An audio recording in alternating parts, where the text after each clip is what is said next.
Thank you for that, everybody. It's 4:20 a.m. It's actually 4:22 a.m., and that means it's time to blaze it. No, we missed it. It's close enough. Yeah. We had a challenge because people were like, I don't know what this Blaseball thing is that you guys keep mentioning.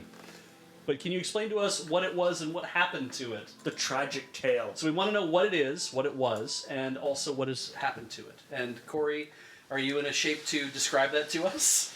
I'm in a shape. Great. There's the shape of Cori. A long time ago. I'll start off by saying that Quinn's from People Make Games did a really terrific video during the time of Blaseball. In the year 2020, Blaseball was beginning. It is an internet video game, non-interactive, but also interactive. Kind of a game with mutable rules, sort of like the game of Mao. Or Nomic, or something like that. So it's a digital simulated baseball game that viewers would use a free account currency to bet upon. Many teams would compete throughout a series, and then at the end, players would vote for different unlocks, or different perks, or different secrets for their team. The very first thing they did was open the rule book, which had to be punished, and that introduced umpires incinerating certain players just arbitrarily. There's also a large amount of background data within the system, so stats that players would have would be like number of fingers, which helped in your pitching. Oh, okay. And so there were these invisible stats. And there was a shadow team, like a shadow roster, so that if a player on your team was eliminated, then they would have someone come in from the back bench and then fill in their spot. Teams had different arenas. Because it was all taking place on Earth. Oh, I'm sorry. Yeah, I guess.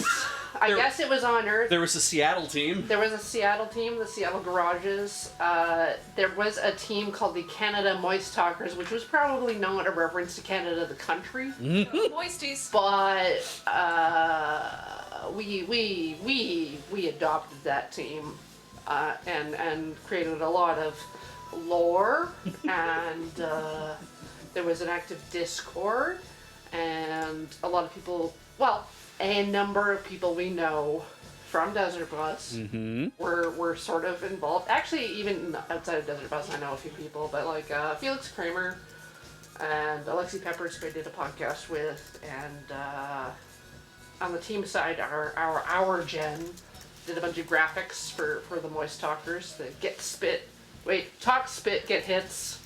Woo! And I mean, the Garages are an actual band that have performed at Desert Bus a couple times. That's right. Yes, the Garage has performed at Desert Bus. The Garages was a internet community-based band full of volunteers. I don't know what else to talk about. There were great figures of mythology within Desert Bus, such as the squid that gave you treats, and the peanut that wanted to make everything a peanut. Wasn't peanuts also a weather condition? Peanuts were a weather condition, and you could also buy peanuts to boost your gains on your bets, and birds would flock the field and eat all the peanuts. And the crows may or may not have carried a player off at some point. So why? It's seen as like a shared storytelling Yeah. Yeah. world. Yeah, Like Goncharov. like Goncharov. Why don't for the we Tumblr folks? Why don't we have this anymore? It died. Okay. No, it was kind of just a side project, a hobby project. Right. For the company name. Planters. Yes. Chat will tell me what the name of the company. I've only got people make games stuck in my head, and it's similar to that. The game band. Thank you. Right. Yeah. And so they wanted to make they were working on a card game or a video game with cards in it, I think called Cardfall. Okay. Just right there, as like a as with legit many thing, and then Blaseball was a side thing. as with many pieces of beautiful art, there wasn't actually any monetization part of it. Absolutely. And they ended it with like all of the teams escaping through a black hole. They every update there was a big load on the servers. They couldn't really maintain it, and they kept getting more and more complicated visualizations. So there was like a big 3D graph at the end with all the teams trying to keep themselves afloat in this up and down space. Okay. Yeah. That's Just- Blaseball. It's kind of like one of those things that started during the pandemic. It got really big fast enough, and they realized, oh wait, we can't maintain this if we want to continue to actually do the other things we want to do. But hey, great! It made a wonderful thing that was lovely for a time. It was. Have there been efforts to try to create something similar in a more sort of open sourcey type way?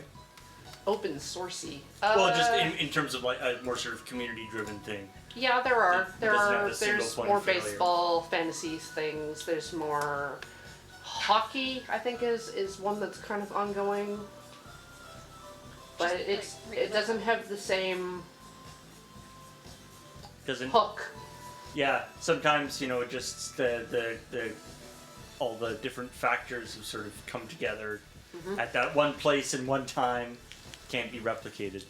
There is something created by our very own Max. Max has made Bleysblade. And you can go to it's Bleysblade.com, BLEYS Blade, and it's a Blaseball-esque Beyblade simulator. There's betting is now open. Beware for changes are coming. Oh god, there's like bar graphs everywhere. Watch out for bar graphs; they'll get you.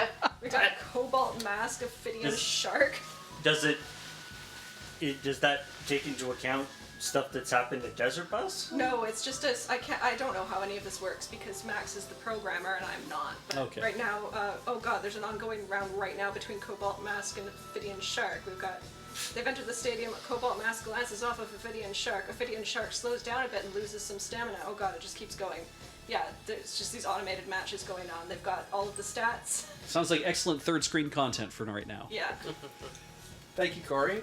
Thank you, Julie.